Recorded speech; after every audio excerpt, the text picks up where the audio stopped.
রাসূল ঘোষণা করতে দেরি। সাহাবা ইকরাম এমন ঘর আছে যেই ঘরে 3 দিন পর্যন্ত চুলায় আগুন জ্বলে না। সাহাবা ইকরামের মধ্যে তখন দুর্ভিক্ষের কহাচ্ছানি পড়তেছিল। এমন ঘর ছিল যেই ঘরে 3 দিন পর্যন্ত চুলায় আগুন জ্বলে নাই। খুন্তা কোদাল যার কাছে যা ছিল নিয়ে হাজির। এ বন্ধু, অনেক লম্বা চওড়া ঘটনা। কেন এই কথাটা বললাম?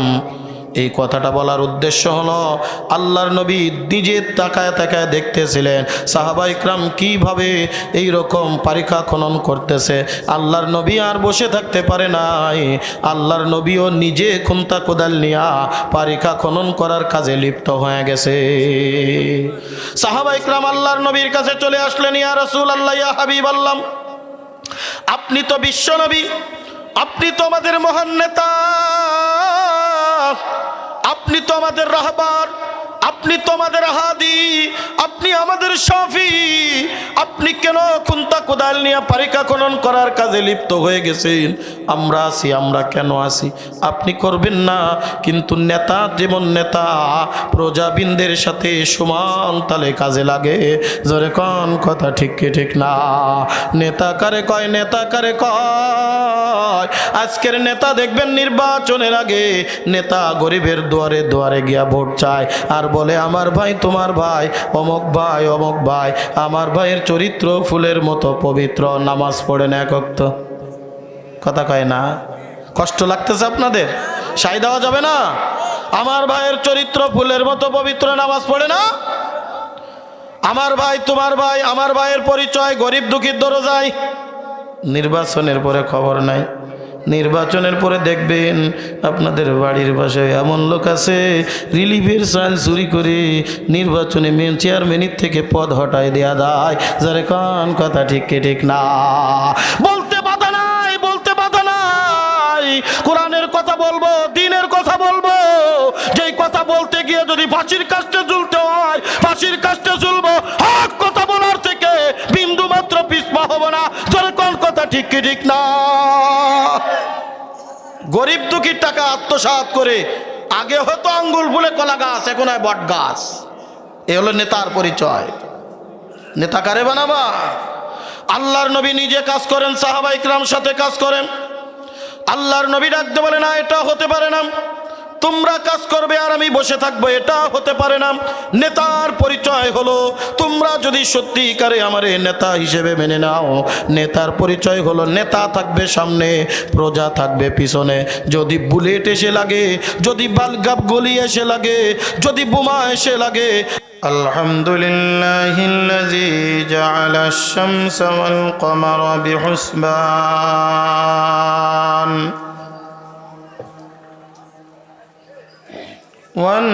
والنجم والشجر يسجدان وفضل زمانا على زمان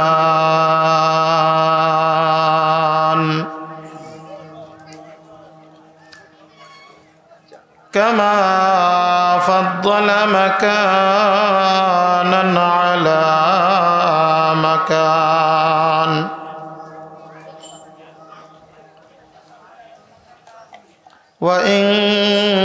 وإنسانا على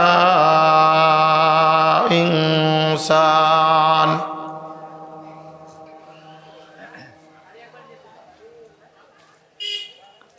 ونشهد أن لا إله إلا الله وحده لا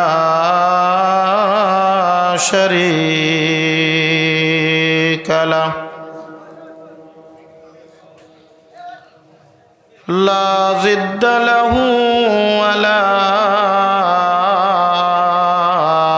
ند له ولا مثل له ولا مثيل له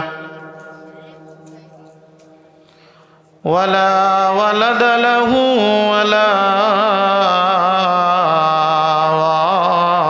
والد له ونشهد أن سيدنا وسندنا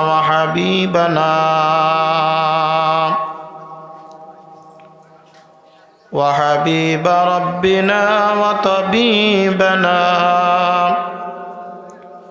وطبيبنا قلوبنا محمد صلى الله عليه وعلى آله وأصحابه وأزواجه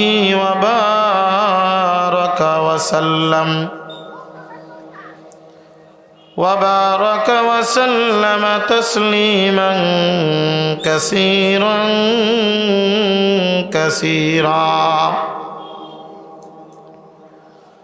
أما بعد فأعوذ بالله من الشيطان الرجيم بسم الله الرحمن الرحيم يا أيها الذين آمنوا استعينوا بالصبر والصلاة إن الله مع الصابرين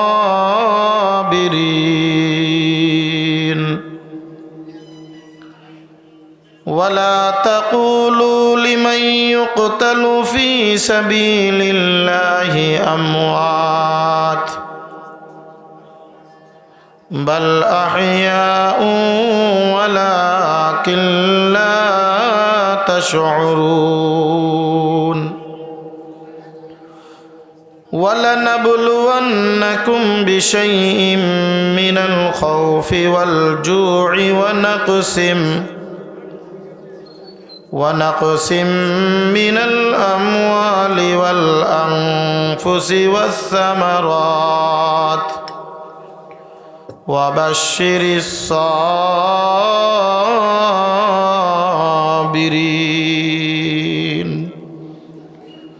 صدق الله المولانا العظيم وصدق رسوله النبي الكريم ونحن على ذلك من الشاهدين والشاكرين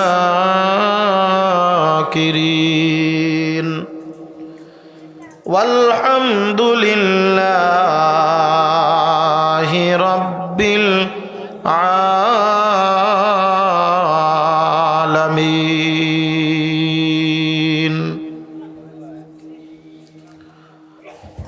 الحمد لمن قدر خيرا وخبالا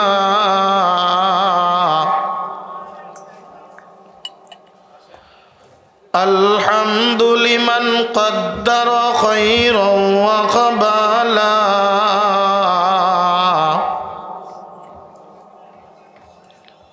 والشكر لمن صور حسنا وجمالا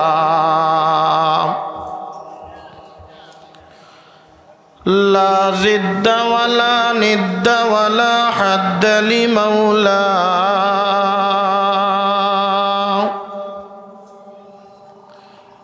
لا ضد ولا ند ولا حد لمولاه الآن كما كان ولم يلق زوالا ميدور ہو مجبور ہو اے سید عالم ميدور ہو مجبور ہو اے سید عالم دیدار دکھاتے نہیں آواز سنا دو یہاں ہم سب مسافر ہیں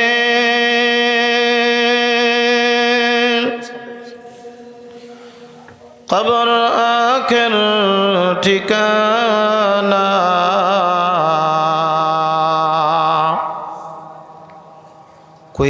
आगे रवाना है, कोई पीछे रवाना। ला इलाहा इल्लल्लाह। ला मोहब्बतेर साथे आमरा आल्लाहर जिकिर करब। ला इलाहा इल्लल्लाह, ला इलाहा इल्लल्लाह। ला नहीं कोनो माबूद अल्लाह छाड़ा, ला इलाहा इल्लल्लाह। ला इलाहा ला इलाहा इल्लल्लाहु मुहम्मदुर रसूलुल्लाह। दुरूद शरीफ पढ़ी। अल्लाहुम्मा सल्लि अला मुहम्मद व अला आलि मुहम्मद कमा सल्लैता अला इब्राहीम व अला आलि इब्राहीम इन्नका हमीदुम मजीद।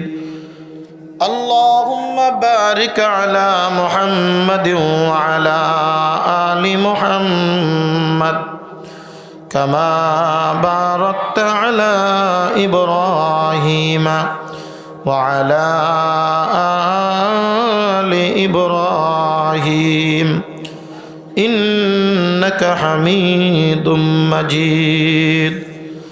बलगल उला बिकमालिही कशफद दुजा बिजमालिही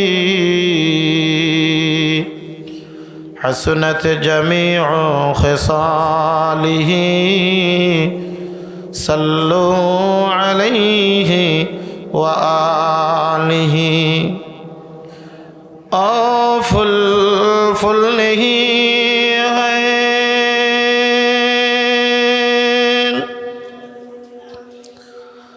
जिस फूल में बू नहीं,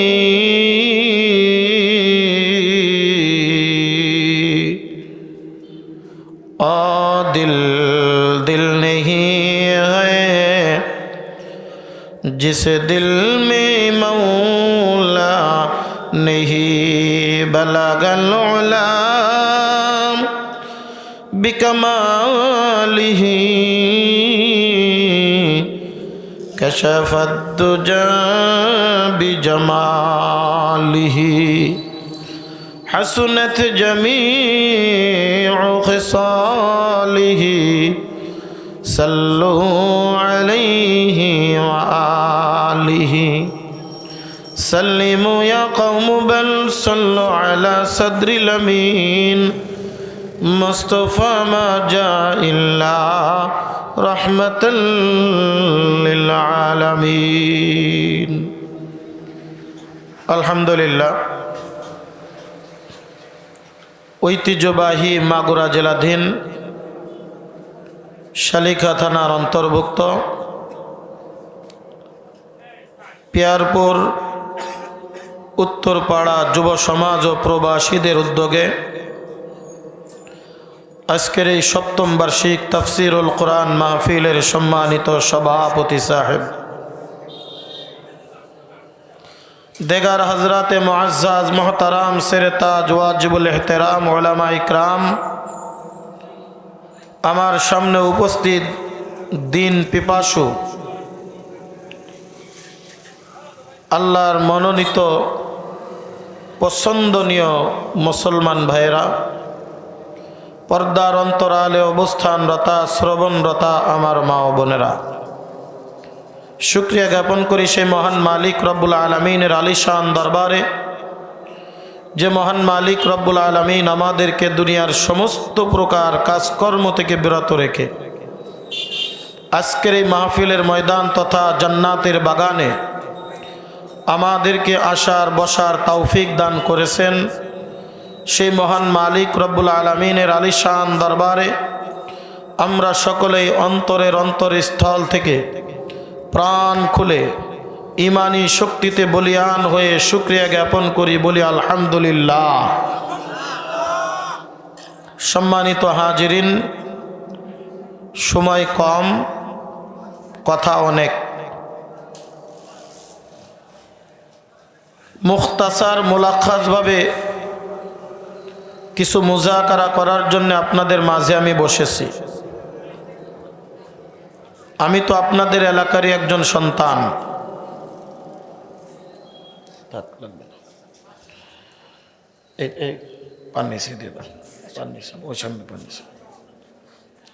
এই শালিকা থানা, এই 2 নং তালকড়ি ইউনিয়নে আমার জন্মভূমি। এখানেই আমি বসবাস করে থাকি।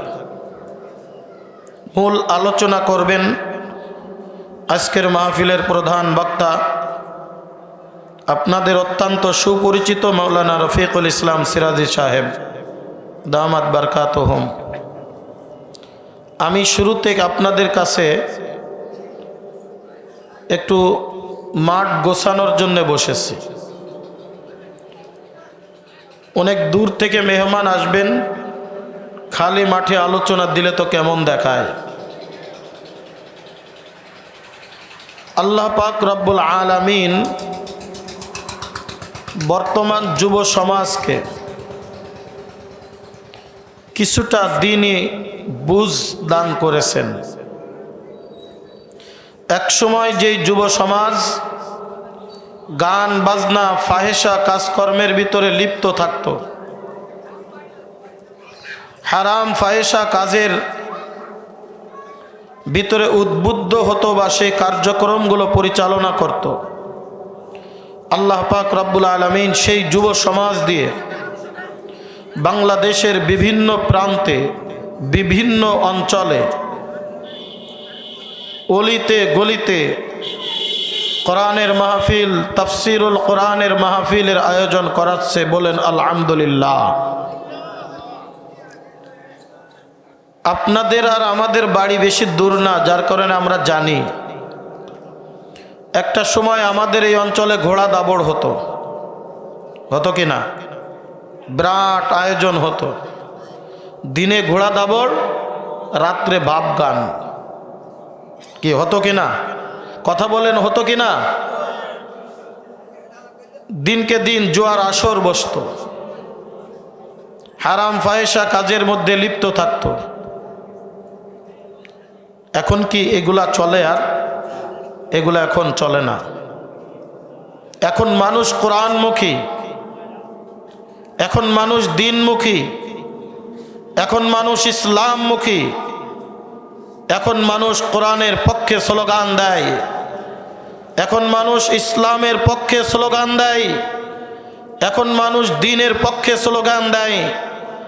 আর যারা ইসলামের বিপক্ষে অবস্থান করে, দ্বীনের বিপক্ষে অবস্থান করে, কোরআনের বিপক্ষে অবস্থান করে, তাদেরকে তুলোধনা করে ছাড়ে। কথা বলেন ঠিক কি ঠিক না? বাংলাদেশের মানুষ ধর্মপ্রাণ মানুষ, বাংলাদেশের মানুষ ধর্মভীরু মানুষ, বাংলাদেশের মানুষ ইসলাম প্রিয় মানুষ, বাংলাদেশের মানুষ দ্বীন প্রিয় মানুষ। এই বাংলাদেশের জমিনে ইসলাম বিরোধীরা কখনোই মাথা চড়া দিয়ে উঠে স্থায়ী থাকতে পারে নাই, আর কিয়ামত পর্যন্ত পারবে না ইনশাআল্লাহ। কথা বলেন ঠিক কিনা? অনেকেই অনেকভাবে চেষ্টা করেছিল, অনেকে অনেক কিছু আমাদের উপরে চাপিয়ে দেওয়ার চেষ্টা করেছিল, কিন্তু বাংলাদেশের ইসলাম প্রিয়রা, দ্বীন প্রিয়রা, কোরআন প্রেমিকেরা এগুলা বাস্তবায়ন হতে দেয় নাই।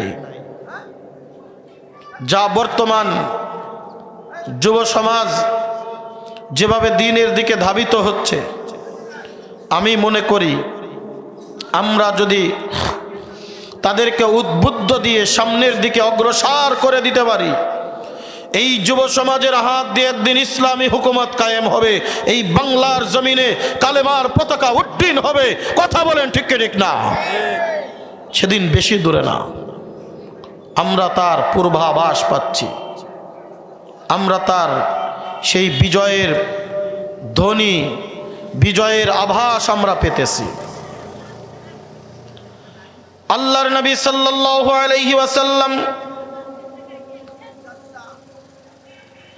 পারিখা খনন করতেছেন। মদিনার চতুর্দিকে পারিখা খনন হচ্ছে, খুব খনন হচ্ছে, খাল খনন হচ্ছে। কাফেররা মদিনার বুকে আক্রমণ করবে।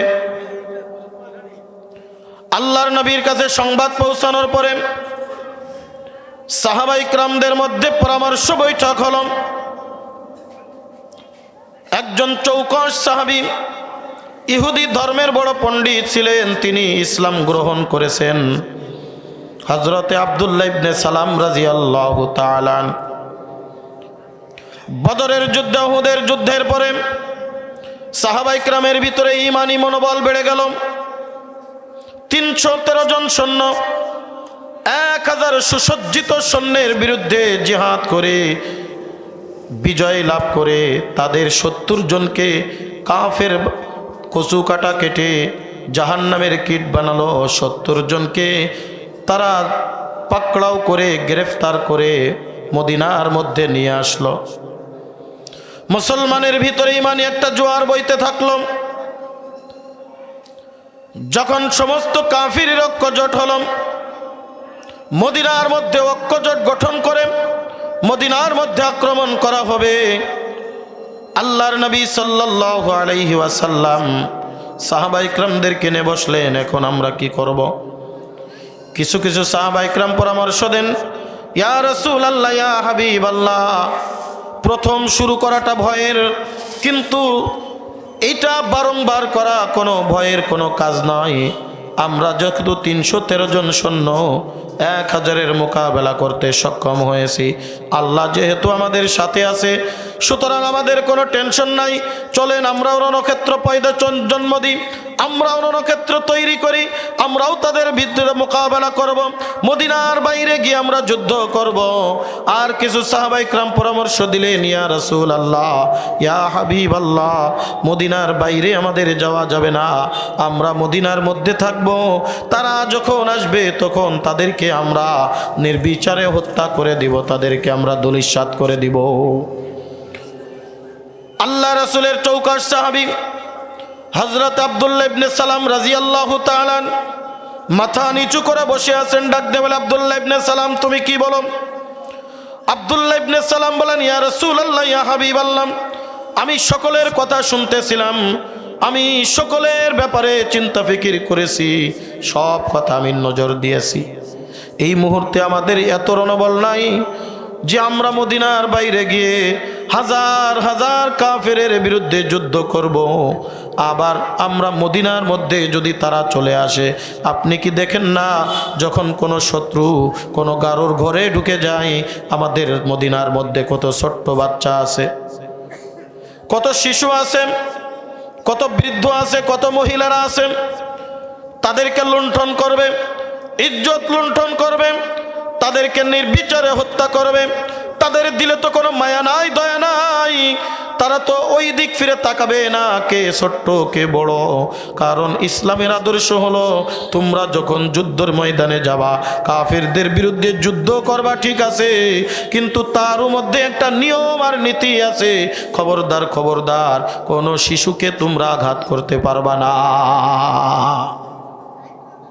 যুদ্ধ করো, কিন্তু কোনো শিশুকে তোমরা কি করতে পারবা না? আঘাত করতে পারবা না, কারণ তারা তো ছোট, তারা তো তোমাদের বিরুদ্ধে অস্ত্র ধরে নাই। ইসলামের নীতি হলো, জিহাদের ময়দানে কোনো বৃদ্ধকে আঘাত করবা না যে তোমাদের দিকে ঢাল তরবারি না নিয়ে আসে। ঘরের ভিতরের কোনো মহিলাদেরকে তোমরা আঘাত করবে না, হত্যা করবে না। আব্দুল্লাহ ইবনে সালাম রাদিয়াল্লাহু তাআলা বলেন, ইয়া রাসূলুল্লাহ, ইয়া হাবিবাল্লাহ, তারা তো এগুলি মানবে না। তার বাস্তব নজির আজকে আপনি ফিলিস্তিনের জমিনের দিকে তাকিয়ে দেখেন আর ইসরায়েলের দিকে তাকিয়ে দেখেন। ওই ইসরায়েলের ইহুদি হায়নারা মুসলমানদেরকে, ফিলিস্তিনের মুসলমানদেরকে কিভাবে নির্বিচারে হত্যা করে দিচ্ছে, শহীদ করে দিচ্ছে। ছোট্ট বাচ্চা থেকে বৃদ্ধ পর্যন্ত, এমনকি গর্ভবতী মায়ের পেটের ভিতরে সন্তান পর্যন্ত রেহাই পাচ্ছে না। জোরে কোন কথা ঠিক কিনা? হাসপাতালে যাচ্ছে অসুস্থ মানুষ ট্রিটমেন্ট নেওয়ার জন্যে, সেখানেও তারা বোমা হামলা করে হাসপাতাল ধ্বংস করে দিচ্ছে। স্কুল কলেজ পর্যন্ত বোমা মেরে গুড়িয়ে দেওয়া হচ্ছে। যেখানে আশ্রয়স্থল শিবির, নিরপরাধ মুসলমানেরা ঢাল তরবারি গোলা বারুদ কোনো কিছুই নাই, যেখানে নিরীহ মানুষেরা আশ্রয় গ্রহণ করেছে, ওই আশ্রয় শিবিরে পর্যন্ত বোমা মেরে তাদেরকে হত্যা করে দেওয়া হচ্ছে। পক্ষান্তরে হামাসের যোদ্ধারা, মুসলমানের সৈনিকেরা তাদের সেনা ক্যাম্প শুধুমাত্র টার্গেট করে, তাদের সেনাবাহিনীকে শুধুমাত্র টার্গেট করে সেখানে বোমা নিক্ষেপ করতেছে। এই যে গত 3 বছর পর্যন্ত যেই রক্তক্ষয়ী সংঘর্ষ চলতেছে ইসরায়েল আর ফিলিস্তিনের মধ্যে, ইসরায়েলেরা হাজার হাজার ছোট্ট এবং বৃদ্ধ মহিলাদেরকে হত্যা করে দিচ্ছে, এরকম পত্রপত্রিকায় আমরা দেখতে পাই। কিন্তু কোনো পত্রপত্রিকার মধ্যে এই পর্যন্ত একটা নিউজ করতে পারে নাই হামাসের মুসলমান যোদ্ধারা ওই ইসরায়েলের ছোট ছোট বাচ্চাদের দিকে ক্ষেপণাস্ত্র তাক করেছে। এটাই হলো ইসলামের আদর্শ। বন্ধুরে আমার, হযরত আব্দুল্লাহ ইবনে সালাম রাদিয়াল্লাহু তাআলা বলেন, ইয়া রাসূলুল্লাহ, ইয়া হাবিবাল্লাহ, মদিনার বাইরে গিয়ে আমরা যুদ্ধ করতে পারবো না, মদিনার ভিতরেও তাদেরকে আসতে দেওয়া যাবে না। আল্লাহর নবী ডাক দিয়ে বলেন, আব্দুল্লাহ ইবনে সালাম, তাহলে আমাদের এখন উপায় কি? বলে, উপায় আছে একটা। আমার কথা যদি আপনি শ্রবণ করেন, মদিনার চতুর্দিকে আমরা পারিখা খনন করব, চতুর্দিকে এমন একটা খাল খনন করব, একটা ঘোড়া, দ্রুতগামী ঘোড়ার লাফ দিয়া ওই খাল পার হয়ে আসতে পারবে না, হেঁটেও আসতে পারবে না। খালের এপারে আমাদের তীরন্দাজরা থাকবে, যদি তারা এপারে আসার চেষ্টা করে আমাদের তীরন্দাজরা তাদের তীর নিক্ষেপ করে হত্যা করে দিবে। বন্ধুরে, অনেক লম্বা চওড়া ঘটনা, আমি ওদিকে যাব না। আব্দুল্লাহ ইবনে সালামের কথা অনুযায়ী আল্লাহর নবী ফয়সালা করে দিলেন। হ্যাঁ, আব্দুল্লাহ ইবনে সালাম সুন্দর পরামর্শ দিয়েছে, আমিও তার উপরে ফয়সালা করে দিলাম, আগামী কাল থেকে স্বেচ্ছাশ্রম, কোনো টাকা পয়সা দেওয়া যাবে না, কোনো কিছুই দেওয়া যাবে না, কাউকে কোনো খাইতেও দিব না, টাকা পয়সা কোনো কিছুই দিব না, তোমরা স্বেচ্ছাশ্রম দিবা, নিজের খেয়ে নিজের পরে পারিখা খনন করবা। বলেন তো মুসলমানেরা কোনো কাজ করার জন্যে কারোর কাছে কি পরিশ্রম চায়? বন্ধুরে আমার, মজার একটা কথা না বললেই নয়।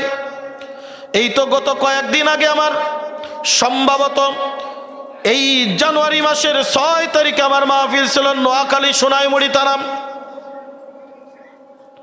সেখানে আমার মাহফিল শেষ করে, আলোচনা শেষ করে আমি যখন বাসায় রেস্ট নিতেছিলাম, কয়েকজন নেতা আমার কাছে আসছে, হুজুর আমাদের একটা বিষয় বুঝতে বড় কষ্ট লাগে।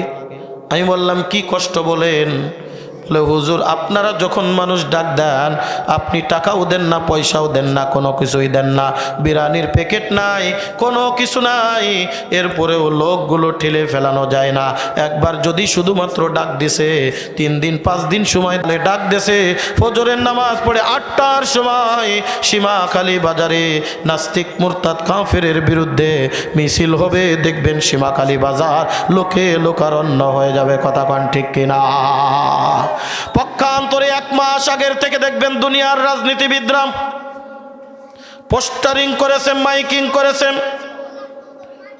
প্রত্যেকজন প্রতি 500 করে টাকা জন খরচ দিয়েছেন, প্রত্যেকের দুপুরের খাবারের জন্য, লাঞ্চের জন্য একটা বিরিয়ানির প্যাকেট দিয়েছেন। আবার দেখবেন বাস তাদের জন্য ফ্রি করে দিয়েছে, এরপরেও দেখবেন হাতে গোনা কিছু লোক ছাড়া ওই জায়গায় লোক খুঁজে পাওয়া যায় না। যাও 2-4 জন যায়, জিজ্ঞাসা করবেন কেন আসেন, বলে একদিন জন বেচলে তো আমি 500 টাকা পাইতাম, 500 টাকা বসে থেকে পাচ্ছি, এই কারণে আসছি, অন্য কোনো কারণে না। জোরে কোন কথা ঠিক কি ঠিক না? আরে ইসলামের জন্য মুসলমানের এমন নিবেদিত প্রাণ, ইসলামের জন্য কাজ করার জন্য টাকার কোনো প্রয়োজন হয় না, বিরিয়ানির কোনো প্রয়োজন হয় না, প্রয়োজন হয় শুধু একটা ডাক, কোরআনের জন্য জীবন দেওয়ার জন্য প্রস্তুত হয়ে যায়। জোরে কোন কথা ঠিক কি ঠিক না? এটাই হলো ইসলামের পাওয়ার, এটাই হলো কোরআনের পাওয়ার, এটাই হলো দ্বীনের পাওয়ার। জোরে কোন কথা ঠিক কি না? দেখছেন না, যখন মুসলমানরা ডাক দেয়, ইসলামী রাজনীতিবিদরা ডাক দেয়, গত 16 তারিখে বাংলাদেশ জামাতে ইসলামী ডাক দিয়েছিল, এর আগে ইসলামী আন্দোলন চরমনায় ডাক দিয়েছিল। বলেন তো, এই যেই লোকগুলো গিয়েছিল নুমানি ময়দান, লোকে লোকারণ্য, শুধু তাই নয়, বাইনার মোড় পর্যন্ত পা ফেলানোর জায়গা ছিল না। কয়জনকে টাকা দিয়ে, বিরিয়ানি দিয়ে কয়জনকে নিয়ে যাওয়া হয়েছে? একজনকে নেওয়া হয়েছে। আরো নিজে যায়, আর একজনের যাওয়ার জন্য টাকা দেয়। কতক্ষণ ঠিক কিনা? বলে আমি তো যাব, আমি আরো 5 জন লোককে নিয়ে যাব। এটাই ইসলাম, এটাই কোরআন, এটাই দ্বীন। কথা বলেন ঠিক কিনা? এটাই দ্বীন। আল্লাহ রাসূল ঘোষণা করতে দেরি, সাহাবা ইকরাম এমন ঘর আছে যে ঘরে 3 দিন পর্যন্ত চুলায় আগুন জ্বলে না। সাহাবা ইকরামের মধ্যে তখন দুর্ভিক্ষের কহাচ্ছানি পড়তেছিল। এমনও ঘর ছিল যেই ঘরে 3 দিন পর্যন্ত চুলায় আগুন জ্বলে নাই। খুন্তা কোদাল যার কাছে যা ছিল নিয়ে হাজির। এ বন্ধু, অনেক লম্বা চওড়া ঘটনা। কেন এই কথাটা বললাম? এই কথাটা বলার উদ্দেশ্য হলো, আল্লাহর নবী নিজে তাকায় তাকায় দেখতেছিলেন সাহাবা ইকরাম কিভাবে এই রকম পরীক্ষা খনন করতেছে। আল্লাহর নবী আর বসে থাকতে পারে নাই, আল্লাহর নবীও নিজে খুন্তা কোদাল নিয়া পরীক্ষা খনন করার কাজে লিপ্ত হয়ে গেছে।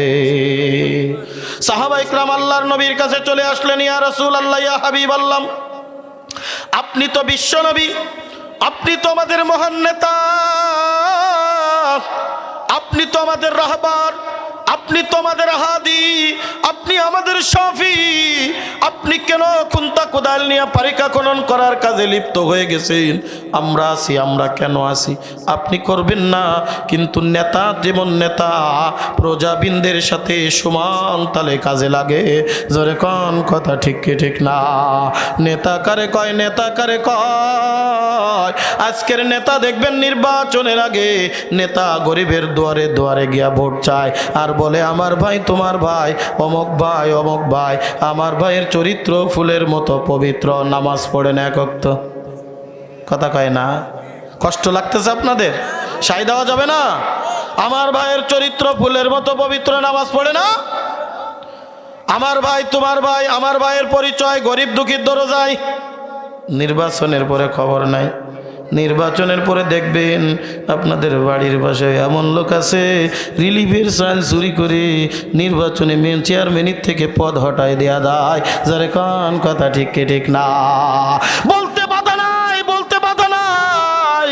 কোরআনের কথা বলবো, দ্বীনের কথা বলবো। যেই কথা বলতে গিয়ে যদি ফাঁসির কাস্টে ঝুলতে হয়, ফাঁসির কাস্টে ঝুলবো। হক কথা বলার থেকে বিন্দু মাত্র পিছপা হবো না। যারে কোন কথা ঠিক কি ঠিক না?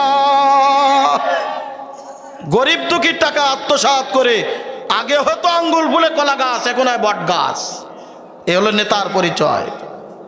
নেতা কারে বানাবা? আল্লাহর নবী নিজে কাজ করেন, সাহাবা ইকরাম সাথে কাজ করেন। আল্লাহর নবী ডাকতে বলে না, এটা হতে পারে না, তোমরা কাজ করবে আর আমি বসে থাকবো, এটা হতে পারে না। নেতার পরিচয় হলো, তোমরা যদি সত্যিকারে আমার নেতা হিসেবে মেনে নাও, নেতার পরিচয় হলো নেতা থাকবে সামনে, প্রজা থাকবে পিছনে।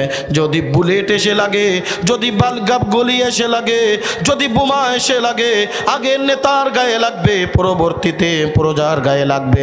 জোরে কোন কথা ঠিক কি ঠিক না?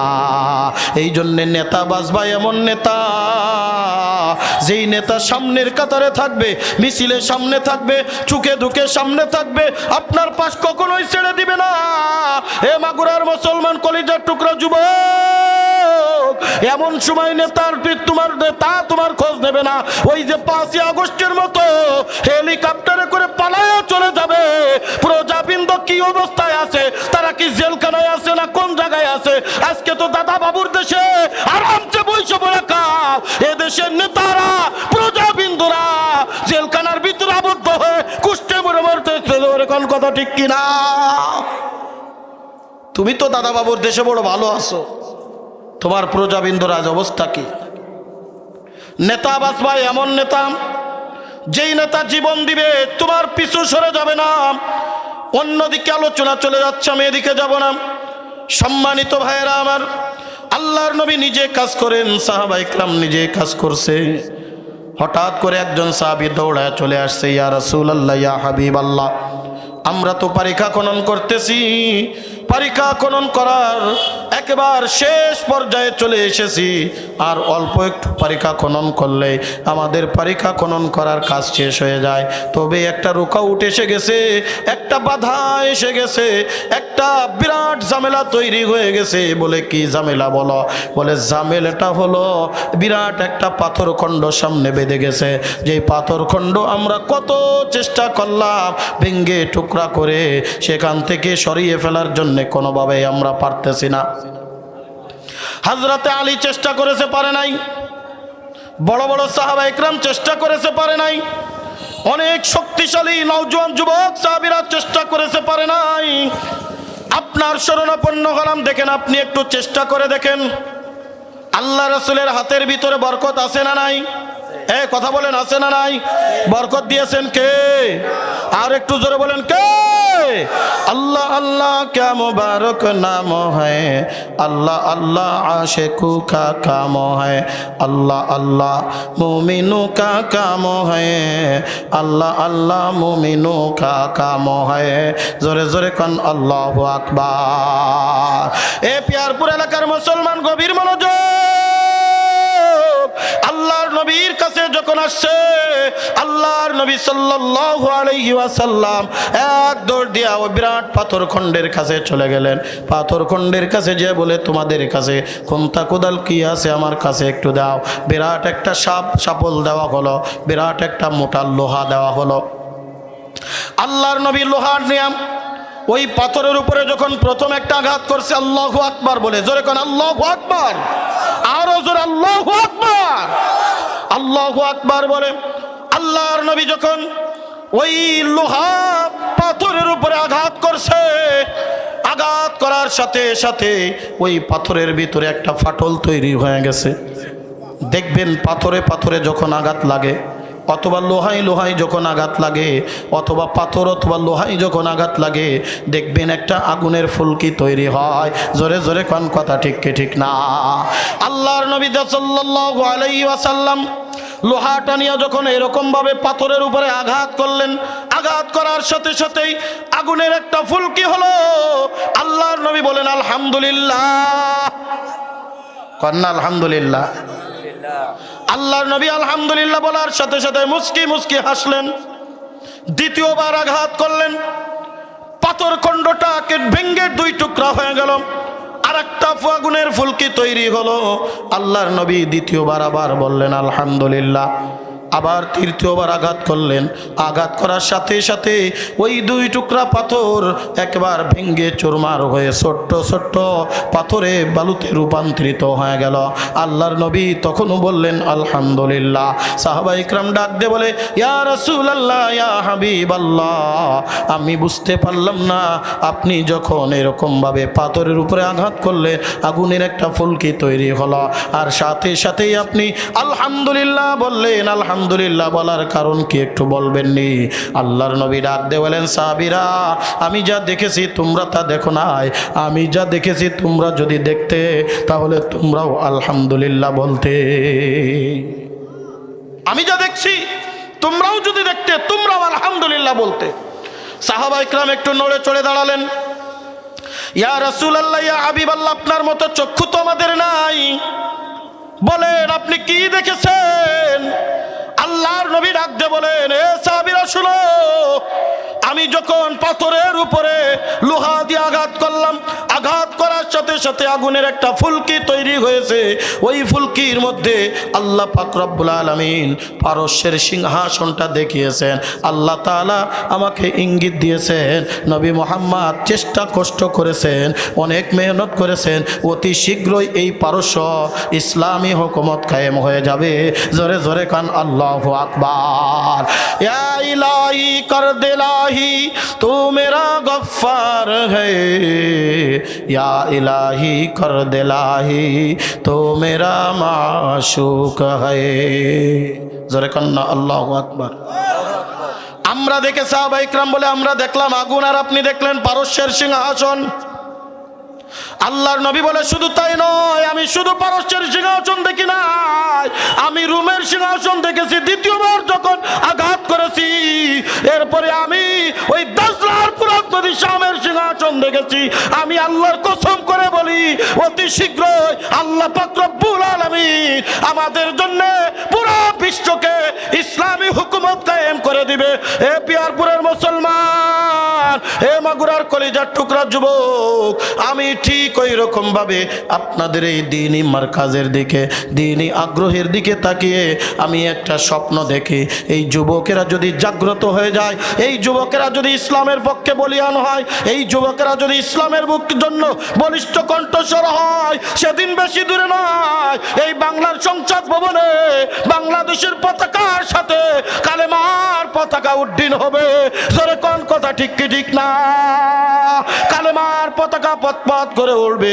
সেদিন বেশি দূরে নয়, কারণ এটা আভাস পাওয়া যায় সেদিন বেশি দূরে নয় যেদিন এই বাংলার জমিন ইসলামী হুকুমত কায়েম হবে। গত কয়েকদিন আগের লেটেস্ট নিউজ দেখলাম, বাংলাদেশ জামাত ইসলামের আমির গতকালই মনে হয় বা পরশুদিন সম্ভবত চরমনার ময়দানে, সেখান থেকে দুইজনে একসাথে সাংবাদিক সম্মেলন করে ঐক্যতাবদ্ধর একটা আহ্বান জানিয়েছে। আল্লামা মামুনুল হক, বাংলাদেশ জামাত ইসলাম, ইসলামী আন্দোলন চরমনায় এবং যদি হেফাজতে ইসলাম, খেলাফত মজলিস, ইসলামী দলগুলো ঐক্যতা গঠন করে ওই খাওয়ানদার পার্টির আর কোনো চারা থাকবে না। জোরে কোন কথা ঠিক কি ঠিক না? আমাদের দিলের তামান্না, এই বাংলার জমিন হবে ইসলামের জমিন, এই বাংলার জমিন হবে কোরআনের জমিন, এই বাংলার জমিন হবে কালেমার জমিন, এই বাংলার জমিন হবে ইসলামের জমিন। কথা বলেন ঠিক কি ঠিক না? যারা ইসলামের বিপক্ষে অবস্থান গ্রহণ করবে, আল্লাহ তাআলা তাকে ধূলিসাৎ করে দিবে। কথা বলেন ঠিক কি ঠিক না? বন্ধুরে আমার, শুধু তাই নয়, এখন থেকে নয়, পূর্ব যুগ থেকে যারাই আল্লাহর নবীর বিরোধিতা করেছিল, আল্লাহর বিরোধিতা করেছিল, আল্লাহ পাক রব্বুল আলামিন তাদেরকে ধূলিসাৎ করে দিয়েছেন। নমরুদ খেপেছিল আল্লাহর বিরুদ্ধে, আল্লাহ তাআলা ল্যাংড়া মশা দিয়া নমরুদকে শায়েস্তা করেছেন। ফিরাউন খেপেছিল, আনা রাব্বুকুমুল আলা বলেছিল, আমি সব থেকে বড় খোদা। জোরে কোন নাউজুবিল্লাহ। আনা রাব্বুকুমুল আলা বলে ফিরাউন খেপেছিল, হাঁটু পর্যন্ত পানির ভিতরে চুবায়া চুবায়া মারছিল। এইরকম ভাবে আবু জেহেল খেপেছিল।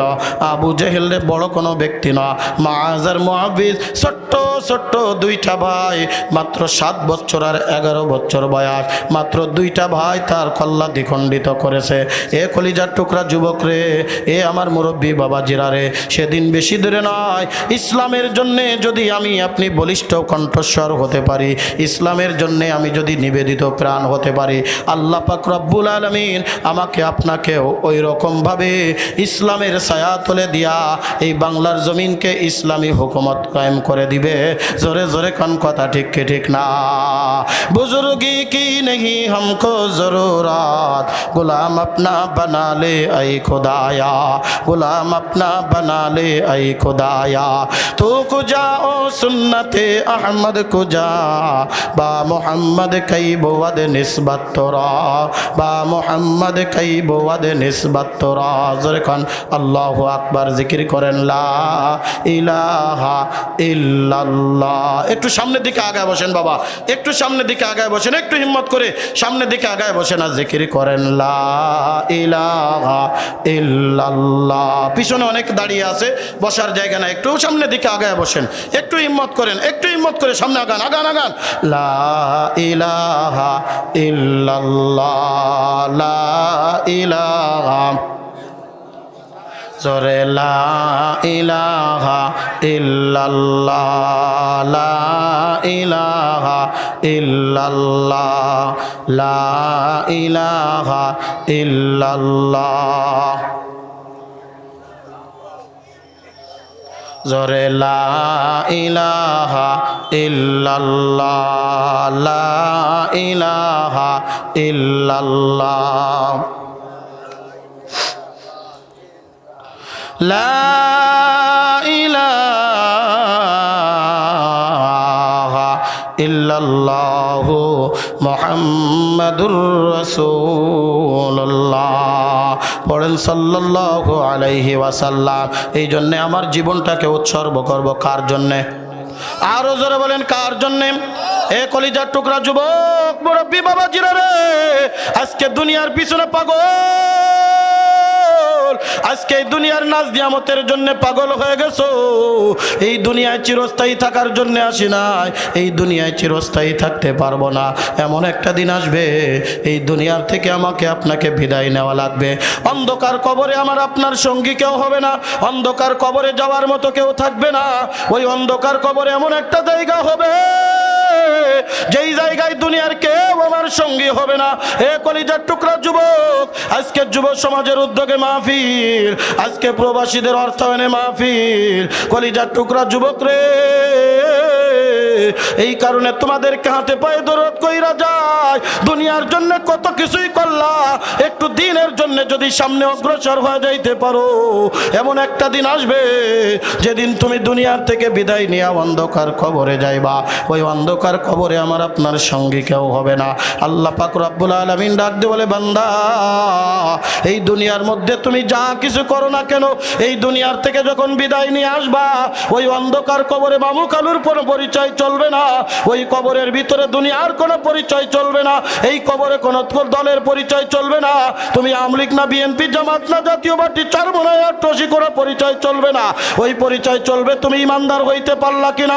ওই কবরে পরিচয় চলবে তুমি কোরআনের পক্ষে ছিলা কিনা, তুমি আল্লাহর পক্ষে ছিলা কিনা, তুমি দ্বীনের পক্ষে ছিলা কিনা। তুমি যদি দ্বীনের পক্ষে থাকতে পারো, কোরআনের পক্ষে থাকতে পারো, ইসলামের পক্ষে থাকতে পারো, অন্ধকার কবরটা হয়ে যাবে তোমার জন্য আল্লাহর জান্নাত। আর যদি কোরআনের পক্ষে না থাকো, কলিজার টুকরা যুবক, এই দুনিয়ার মধ্যে যতই টাকা পয়সার মালিক হও না কেন, দুনিয়ার মধ্যে যতই অর্থ সম্পদের মালিক হও, দুনিয়ার মধ্যে যতই অর্থ সম্পদ হোক না কেন, দুনিয়ার মধ্যে যতই ক্ষমতা হোক না কেন, আল্লাহ পাক রব্বুল আলামিন ডাক দিয়ে বলবেন, ওয়াসিকাল্লাযীনা কাফারু ইলা জাহান্নামা যুমারা। দার দার দার, যারা আমি আল্লাহরে মানে নাই, আমি আল্লাহর কথা শুনে নাই, আমি আল্লাহর পক্ষে থাকে নাই, আমি আল্লাহর কথা শ্রবণ করে নাই, ওই বান্দা নামাজ পড়ে নাই, ইবাদত করে নাই, বন্দেগি করে নাই, জিকির আজগার করে নাই, ওই বান্দারে ধার জাহান্নামের ভিতরে দাও। খুযুহু ফাগুল্লুহু সুম্মাল জাহিমা সাল্লু। আল্লাহ পাক রব্বুল আলামিন বলবে, ধার ধার, গলার ভিতরে বেড়ি লাগা। দুনিয়ার মধ্যে এমন পথে চলেছে যেই পথে মানুষ কোরআন বুঝতো না, যেই পথে মানুষ দ্বীন বুঝতো না, ইসলাম বুঝতো না, নামাজ পড়তো না, ইবাদত করতো না, বন্দেগি করতো না। কলিজার টুকরা মুরব্বী বাবাজিরা রে, দেখতে দেখতে কালো চুলটা সাদা বানায় ফেলছো, দেখতে দেখতে একেবারে চুল দাড়ি পাকায় ফেলছো। এমন একটা দিন আসবে আজরাইল আলাইহিস সালাতু ওয়াস সালাম আমাকে আপনাকে অন্ধকার কবরের পথের দিশা দিয়ে দিবে। আমার আপনার জানটা যখন কবজ করে নিয়ে যাবে, ও কলিজার টুকরা যুবক, ও আমার মুরব্বী বাবাজিরা রে, আজকের এই দুনিয়ার নাজ নিয়ামত পাইয়া আমার আল্লাহরে তুমি ভুইলা গেছো, অথচ আমার আল্লাহ পাক রব্বুল আলামিন ওই যে রূহের জগতে আলমে আরওয়াহে আমাকে আপনাকে জিজ্ঞাসা করেছিল, আলাস্তু বিরব্বিকুম, আমি কি তোমাদের রব নয়? আমরা সকলেই ডাক দিয়ে বলেছিলাম ক্বালু বালা ইয়া রাব্বি, হে আল্লাহ আপনি আমাদের রব, আপনি আমাদের খোদা, আপনি ছাড়া আমাদের আর কোনো রব নাই। কলিজার টুকরা যুবক, আমার আল্লাহ ডাক দিয়ে বলে, বান্দা এই দুনিয়ায় যে ভুলে যাও না, দুনিয়ার মধ্যে আমি কত নিয়ামত দান করলাম, এই নিয়ামতের ভিতরে পড়িয়া, এই নাজ নিয়ামতের ভিতরে পাগল হইয়া আজকে আল্লাহরে ভুলে গেছ।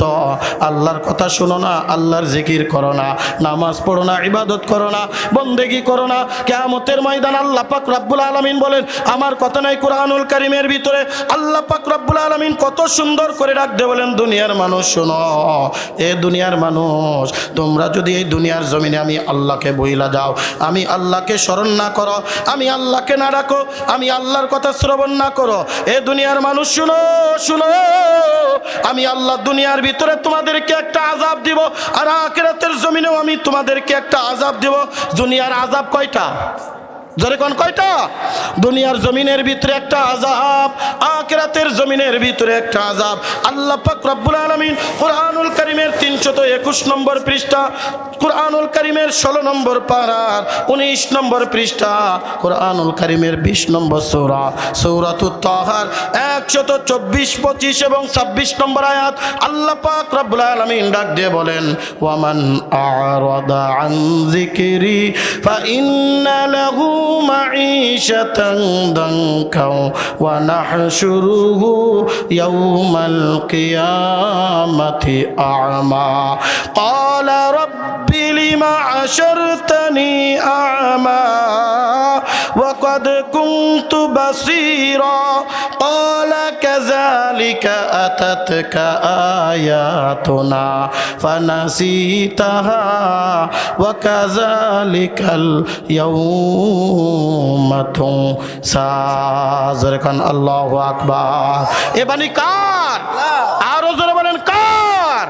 আল্লাহ পাক রব্বুল আলামিন বলে, দুনিয়ার মানুষ শোনো, যারা আমি আল্লাহকে দুনিয়ার জমিনের ভিতরে ভুলে যাবে, আমি আল্লাহর ইবাদত করবে না, আমি আল্লাহকে ডাকবে না, আমি আল্লাহর জিকির করবে না, আমি আল্লাহর স্মরণ করবে না, আমি আল্লাহর দেখানো পথ অনুযায়ী চলবে না, দুনিয়ার জমিনে নিজেদের মন চাই জিন্দেগি গঠন করবে, দুনিয়ার জমিনে হারাম পথে চলবে, দুনিয়ার জমিনে আমি আল্লাহকে মানবে না, আল্লাহ পাক রব্বুল আলামিন বলে দুনিয়ার মধ্যে আমি তাকে একটা আযাব দিব। ওই আযাবের নাম হলো, আল্লাহ পাক রব্বুল আলামিন বলে দুনিয়ার জমিনটা আমি তার জন্য সংকীর্ণ করে দিব। কি হবে? সংকীর্ণ হয়ে যাবে। টাকা থাকবে, অর্থ থাকবে, ক্ষমতা থাকবে, কিন্তু দুনিয়ার মধ্যে তার অবস্থা হবে অশান্তি আর অশান্তি। দুনিয়ায় শান্তি খুঁজে পাবে না। শান্তি দেওয়ার মালিককে আরো জোরে বলেন কে? আল্লাহ পাক রব্বুল আলামিন। আল্লাহ পাক বলেন, দুনিয়াতে যদি তুমি আমি আল্লাহরে না মানো, আল্লাহ পাক বলেন আমি দুনিয়ার জমিন তোমারে সংকীর্ণ করে দিব, আর ওই কিয়ামতের ময়দানে আমি তোমাকে অন্ধ করে উঠাবো। ওয়া নাহশুরুহু ইয়াউমাল কিয়ামাতি আমা, কিয়ামতের ময়দানে আমি তোমাকে হাসর করব অন্ধ করে। ওই বান্দা ডাক দিয়ে বলবে, রব্বুল আলামিন আমারে কেন অন্ধ করলা? আমি তো দুনিয়ার জমিনে কত সুন্দর চক্ষু সেওয়ালা ছিলাম, দেখে দেখে হাঁটতে পারতাম, দেখে দেখে চলতে পারতাম, ওগো আল্লাহ তুমি কেন আমারে অন্ধ করে উঠাইলা? قال رب لما حشرتني أعمى وقد كنت بصيرا। আমার আল্লাহ ডাক দিয়ে বলবেন, এ বান্দা, দুনিয়ার মধ্যে আমার কত নিদর্শন এসেছিল, দুনিয়ার মধ্যে কত মানুষ কোরআনের জন্য ডেকেছিল, ইসলামের জন্য ডেকেছিল, দ্বীনের জন্য ডেকেছিল, না তুমি ইসলামের পক্ষে ছিলে না, না তুমি কোরআনের পক্ষে ছিলে না, না তুমি দ্বীনের পক্ষে ছিলে না, না তুমি কোরআনের পক্ষে ছিলে না, তুমি দুনিয়ার জমিনে আমারে বই লাগেছ। আমি আল্লাহর ইবাদত করো নাই, মসজিদের মুয়াজ্জিন ডাকছে হাইয়া আলাস সালাহ, আয় বান্দা আয় নামাজের জন্য আয়, মসজিদের মুয়াজ্জিন ডাকছে আসসালাতু খায়রুম মিনান নাওম, এ বান্দা আয় আয় আয় নাই, ঘুমের থেকে নামাজ উঠতাম। এ কলিজার টুকরা যুবক, এ আমার মুরব্বী বাবা জিরা রে, এই যে আপনাদের একটা মসজিদ, এই মসজিদটা কত জীর্ণ শীর্ণ ছিল। আমি এই রাস্তা দিয়ে যখন যাইতাম মনে মনে চিন্তা করতাম এই এলাকার লোকজন কেমন, এত সুন্দর একটা পাড়া, এত সুন্দর একটা এলাকা, অথচ এত জীর্ণ শীর্ণ একটা মসজিদ। আল্লাহর রহমতে মসজিদ হয়েছে সুন্দর, কিন্তু বুকে হাত দিয়ে বলেন তো এই মসজিদের মুসল্লি কম না বেশি? এলাকার মধ্যে যে ঘর আছে এই ঘরের তুলনায় কম না বেশি? যদি এই মহল্লার সবাই মসজিদে আসতো, বালেক পুরুষ যারা মসজিদে আসতো, বলেন তো এইটুক মসজিদে কাজ হইতো নি? না কলিজার টুকরা যুবক, না। এইরকম আরো 2 তলা 3 তলা 4 তলা করা লাগতো। কিন্তু মনে রাখবা, আজকে তুমি দুনিয়ার মধ্যে আল্লাহর ডাকে সাড়া দাও না, তুমি দুনিয়ার মধ্যে আল্লাহকে স্মরণ করো না, দুনিয়ার মধ্যে আল্লাহকে ডাকো না, দুনিয়ার মধ্যে আমার আল্লাহকে ভুইলা গেছো। এ কলিজার টুকরা যুবক মুরব্বী বাবা জিরা রে, ওই অন্ধকার কবরে আমার আল্লাহ আমাকে ভুইলা যাবে। মনে রাখবা, অন্ধকার কবরে যদি আমার আল্লাহ আমারে ভুইলা যায়, ওই অন্ধকার কবরে পরিচয় দেওয়ার মতো কেউ থাকবে না, অন্ধকার কবরে পরিচয় দেওয়ার মতো কেউ থাকবে না। এই কারণে হাতে পায়ে অনুরোধ কইরা যায়, আয় আয় আয়, আমার আল্লাহরে বইলা যায়ও না। আমার আল্লাহ যখন ডাকে তখন দৌড়াও মসজিদের জন্য। আয় বান্দা আয়, ইবাদতের দিকে দৌড়াও। দুনিয়া কিচ্ছুই না, দুনিয়া কিচ্ছুই না। এই দুনিয়ার থেকে যখন তুমি বিদায় নিয়ে যাবা, অন্ধকার কবরে তুমি যাইতে দেরি, অন্ধকার কবরে তোমার আমার সঙ্গী কেউ হবে না, আপনজন আত্মীয় স্বজন পাড়ায়া পাড়ায়া ওই অন্ধকার কবরে আমাকে আপনাকে দিয়ে আসবে। এ কলিজার টুকরা যুবক, তুমি কি মনে করছো একটু বয়স হোক তারপরে আমি আপনি ইবাদত করব? এ কলিজার টুকরা যুবক, তুমি তাকায় দেখো তোমার আমার বয়সী কত যুবক আজকে অন্ধকার কবরে শুয়ে আছে। তুমি একটু তাকায় দেখো, অন্ধকার কবরে কেউ নাই, কেউ নাই। ওই অন্ধকার কবরে আপনজন আত্মীয় স্বজন কেউ থাকবে না। কি মনে করছো একটু বয়স হোক তারপরে দুনিয়ার থেকে বিদায় নেব, একটু বয়স হোক তারপরে ইবাদত করব? আমি একটা কথা প্রায় বলি, গত ডিসেম্বর মাসের 13 তারিখ নীলফামারী ডুমার থানায় আমার মাহফিল। ঢাকার থেকে জুমার নামাজ পড়িয়ে বিমান দিয়ে সৈয়দপুর বিমানবন্দরে নামার পরে কয়েকজন যুবক আমাকে রিসিভ করে যখন নীলফামারী ডুমার নিয়ে গেল, ওই কয়েকজন যুবক ডাক দিয়ে বলে, হুজুর গত 2 বছর আগে আপনি আমাদের এখানে আসছিলেন। আমি বললাম, হ্যাঁ মনে আছে, আপনারাই তো আমাদেরকে দাওয়াত দিয়ে আনছিলেন। ডাক দিয়ে বলে, হুজুর আব্দুস সামাদরে চিনে? হঠাৎ করে আব্দুস সামাদের কথা মনে পড়ে গেল। আব্দুস সামাদ বড় বুজুর্গ কোনো ব্যক্তি না, আব্দুস সামাদ কোনো বৃদ্ধ কোনো ব্যক্তি না। 21 ওই যুবক ওই করোনাকালীন সময়ে কোথাও যখন মাহফিল হচ্ছিল না, এ কলিজার টুকরা যুবক রে, ডিসি অফিসে যায়, এনএসবি অফিসে যায়, কত জায়গার থেকে পারমিশন নিয়ে মাহফিলের আয়োজন করেছিল। ওই 2 বছর আগামী যখন বিমান থেকে নামছি, আব্দুস সামাদ আমার রিসিভ করিয়া তাদের বাড়ি নিয়ে গেছিল। সেখানে খাওয়াই দাওয়ায় যতক্ষণ পর্যন্ত না আসছি, আব্দুস সামাদ আমার পিছনে কখনো ছাড়ে নাই। আমি ডাক দিয়ে বললাম, কই আব্দুস সামাদ? এইবার তো আব্দুস সামাদ আমার সাথে যোগাযোগ করলো না, আব্দুস সামাদ তো এয়ারপোর্টেও গেল না, আব্দুস সামাদরে দেখতে পাই না। ওই যুবকেরা চোখের পানি টপ টপ করে ফেলা দিছে। ডাক দিয়ে বলে, হুজুর আব্দুস সামাদ কেমনে আসবে? গত 6 মাস আগে আব্দুস সামাদ দুনিয়ার থেকে বিদায় নিয়ে চলে গেছে। আব্দুস সামাদ এই দুনিয়ার জমিনের মধ্যে আর নাই।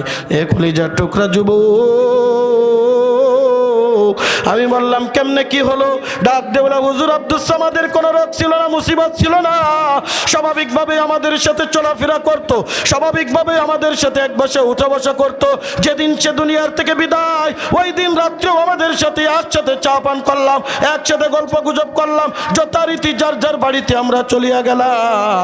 আব্দুস সামাদও তার বাড়িতে রওনা দিয়ে গেছে।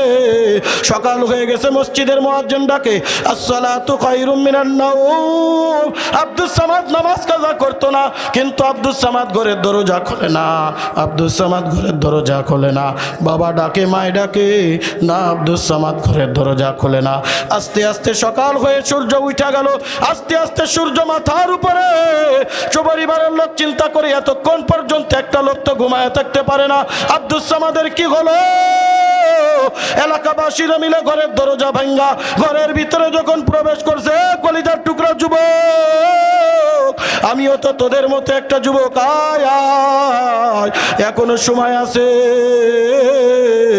এই যৌবনকালটা কাজে লাগাও। এ আমার মুরব্বী বাবা জিরা রে, চুল দাড়ি পাকায় ফেললে ইবাদত করতে পারো না, দুনিয়ার মায়া ছাড়তে পারো না, দুনিয়ার মায়া ত্যাগ করতে পারো না, অন্ধকার কবরে কেউ তোমার সঙ্গে হবে না। আজকে বাড়ির মায়া, গাড়ির মায়া, আজকে সংসারের মায়ের রাত চলে যায়, দিন চলে যায়। মসজিদের মুয়াজ্জিন 5 বার তোমারে ডাকে, হাইয়া আলাস সালাহ, হাইয়া আলাল ফালাহ, বান্দা নামাজের দিকে আয়, বান্দা কামিয়াবির দিকে আয়, আয় না বান্দা তুমি মসজিদে যাইতে পারলে না, খুদা না কাস্তে অবস্থায় যদি দুনিয়ার থেকে বিদায় নিয়ে যাও, ওই বেনামাজি অবস্থায় তুমি যদি কবরে যাও, ওই কবরে ধরা খেয়ে গেলে কোনো উপায় থাকবে না। ওই কলিজার টুকরা যুবকেরা বলে, হুজুর ঘরের দরজা ভেঙে যখন আমরা ঘরে প্রবেশ করলাম, তাকায় দেখি আব্দুস সামাদ ঘরের খাটের উপরে শোয়া, চক্ষুটা বন্ধ, গালটা হা করে আছে। হুজুর আমরা কত ডাকলাম, আব্দুস সামাদ ওঠ ওঠ ওঠ। ওই আব্দুস সামাদের মা দুনিয়ায় এখনো বেঁচে আছে, আব্দুস সামাদের বাবা এখনো দুনিয়ায় বেঁচে আছে। কত ডাকের বাবা ওঠ, না আব্দুস সামাদ ঘুমের থেকে উঠে না। কেমনে উঠবে? আব্দুস সামাদ তো দুনিয়ার থেকে বিদায়, স্টক করে দুনিয়ার থেকে বিদায় নিয়ে গেছে। আমার কলিজার টুকরা যুবকেরা রে, আমিও দুনিয়ার থেকে বিদায় নিব, তুমিও দুনিয়ার থেকে বিদায় নিয়ে যাবা। ওই অন্ধকার কবরে কেউ তোমার সঙ্গী হবে না। খুদা না কাস্তা কবরের ভিতরে যদি জাহান্নামের আগুন লাগিয়া যায়, ওই কবরের ভিতরে যদি দাউ দাউ করে জাহান্নামের আগুন জ্বলিয়া যায়, সহ্য করার ক্ষমতা নাই। কেমনে সহ্য করবারে বাবা? আল্লাহর ইবাদতের ভিতরে সময় লাগাও, কোরআনের পক্ষে সময় লাগাও, মসজিদের ভিতরে সময় লাগাও। ওই কিয়ামতের ময়দানে যেদিন মাথার সূর্য 1 বিঘাত বা 1 হাত উপরে থাকবে, মাথার গুলো টকবক টকবক করে ফুটতে থাকবে। আল্লাহর নবী বলেন, কিয়ামতের ময়দানে আল্লাহর আরশে আজিমের ছায়া ব্যতীত আর কোনো ছায়া থাকবে না। আল্লাহ পাক রব্বুল আলামিন ওই কিয়ামতের ময়দানে 7 শ্রেণীর লোকদেরকে আল্লাহ পাক রব্বুল আলামিন আল্লাহর আরশে আজিমের ভিতরে ছায়া প্রদান করবে। তার মধ্যে একটা হলো রাজুলুন শাবুন নাশাউ ফি ইবাদাতিল্লাহ, ওই যুবক যে যুবক যৌবনকাল আল্লাহর ইবাদত করেছে। ওয়া রাজুলুন মুআল্লাকুন ফিল মাসাজিদ, আর ওই বাবারা যারা মসজিদের সাথে সম্পর্ক করে গেছে, মসজিদের জন্য নিবেদিত প্রাণ, মসজিদের আজান হয়ে গেলে দৌড়ায় মসজিদে চলে আসছে, এই মসজিদের সব কিছু ব্যয় করেছে। আল্লাহর নবী বলেন, এ আমার উম্মতেরা রে, দুনিয়ার মধ্যে আমার কোন উম্মত যদি মসজিদ নির্মাণে সহযোগিতা করে, আল্লাহ পাক রব্বুল আলামিন কিয়ামতের ময়দানে ওই বান্দার জান্নাতের মধ্যে বড় বড় বিল্ডিং আর অট্টালিকা দান করে দিবে। জোরে কোন সুবহানাল্লাহ। এই কারণে মসজিদের সাথে সম্পর্ক রাখা দরকার আছে না নাই? কোরআনের সাথে, দ্বীনের সাথে, মসজিদের সাথে সম্পর্ক রাখার দরকার আছে না নাই? এই জন্য মসজিদ যেখানে আমরা সেখানে, নামাজ যেখানে আমরা সেখানে, কোরআন যেখানে আমরা সেখানে, দ্বীন যেখানে আমরা সেখানে। জোরে কোন কথা ঠিক কি ঠিক না? এই জন্য কোরআনের সাথে, মসজিদের সাথে আবার আপনার দিলটারে লটকায় রাখবো। দেখবা আল্লাহ পাক রব্বুল আলামিন আমাকে আপনাকে এমনভাবে দুনিয়াতে শান্তি দিবে, আখিরাতে শান্তি দিবে, কল্পনাও করতে পারবা না। জোরে কোন সুবহানাল্লাহ। এই যে কত সুন্দর একটা মসজিদ আপনাদের সামনে, আজ নামাজ পড়ে দিলটা বড় ভরে গেল, আজ নামাজ পড়ে দিলের ভিতরে বড় ভালো লাগলো। জিরা জীর্ণ শীর্ণ টিনের সাবলা দিয়া একটা মসজিদ ছিল। সেই মসজিদকে আল্লাহ পাক রব্বুল আলামিন সাদ করেছেন। অল্প দিনের মধ্যেই তো গত কয়েকদিন আগেই মনে হয় মসজিদটা ভাঙ্গা হয়েছে। ভাঙ্গার পরে আজ মসজিদটা সুন্দর করে একতলা হয়ে গেছে, টাইলস লাগানোর কার্যক্রম চলতেছে। এই মসজিদ আমি আপনি চলে যাব, মসজিদ থাকবে। আল্লাহর নবী বলেন, এ দুনিয়ার মানুষ শুনো, তুমি দুনিয়ার থেকে যখন বিদায় নেবা সব আমলের দরজা বন্ধ। তিনটা আমল কিয়ামত পর্যন্ত জারি থাকে, ইল্লা বি সাদাকাতিন জারিয়া। এক নম্বরে হলো ওই সদকা, যেই সদকা আমি মসজিদের জন্য করেছি, যেই সদকা আমি দ্বীনের জন্য করেছি, যেই সদকা আমি কোরআনের জন্য করেছি, যেই সদকা জারিয়ার জন্য করেছি। আল্লাহ বলেন আমি মরে যাব, এই মসজিদে যত লোক ইবাদত করবে এক অর্থ যদি আমার আপনার এই মসজিদের জন্য ব্যয় হয়ে থাকে, কিয়ামত পর্যন্ত আমার আপনার আমল নামায় ওই সব পৌঁছাইতে থাকবে। জোরে কোন সুবহানাল্লাহ।